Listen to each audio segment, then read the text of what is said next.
the murky water business in Chile. Some weeks before the start of the social uprise in October 2019, the water had become a central issue in the public debate in Chile. Multiple demands and manifestations in the streets changed the agenda, and water became a less spoken issue. However, the drought's alarming figures, the excessive use of water by agricultural and forestry companies, and the serious cases of pollution in the household water supply networks of several cities reopened the debate about the murky water business in Chile, where the so-called water rights are purchased and private companies are responsible of delivering drinking water. All this is based on the current neoliberal regulation about water written by Pinochet during his dictatorship, the 1981 Water Code.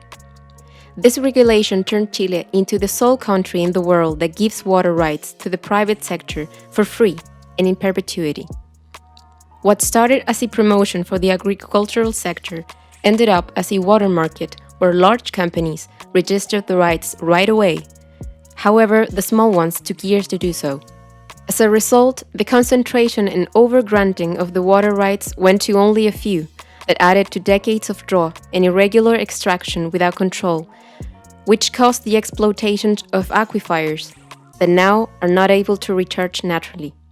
The situation becomes more critical if we take into consideration that 96% of the sweet water in the country is used by the forest and agricultural industries, while just a 2% belongs to drinking water. From that percentage, just a 36% is destined to home consumption. The neoliberal and privatizing spirit of this law didn't even keep a percentage for human consumption, which affected local farmers by violating basic human rights such as the access to water and also affected the water ecosystems. The scenario is not getting any better.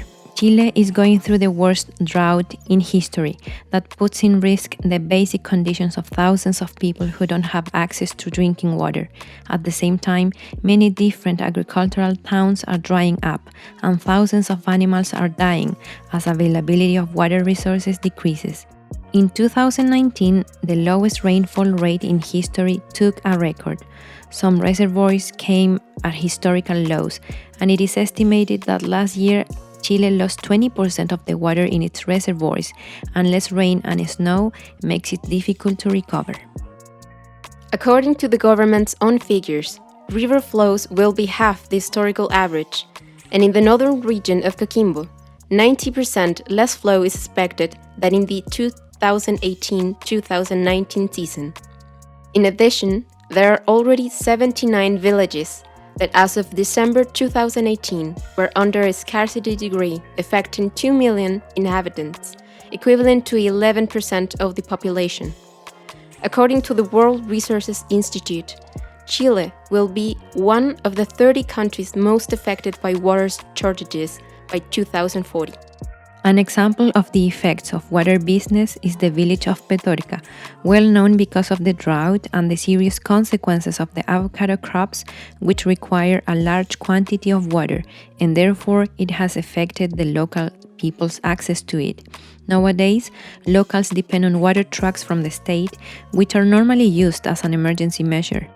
Nevertheless, this situation seems to be quite normal not only in Petorca, and today thousands of families along the country depend on drinking water provided by these trucks. Since 2014, the state has spent more than around $176 million in this mechanism that ironically includes the purchase of water rights from the private sector. On top of that, water companies were also systematically privatized during the 90s. The state decreased almost entirely its participation in those companies, keeping only a 5%. These companies have been in the eye of the storm since the cases of cuts in the drinking water supply in cities such as Osorno, Los Angeles, Tihuayante, and Puerto Octay during 2019, which in some cases lasted more than 20 days, and in others, they were due to an oil and chemical leaks in the household water networks. In Chile, private companies profit with the vital element that should be free for public use, a practice that violates people's human rights. That is why various social organizations aim to change the public policies that allow the deprivatization of water, and so the withdrawal of the water code and the effective protection of rivers, glaciers, wetlands, and of every threatened environment.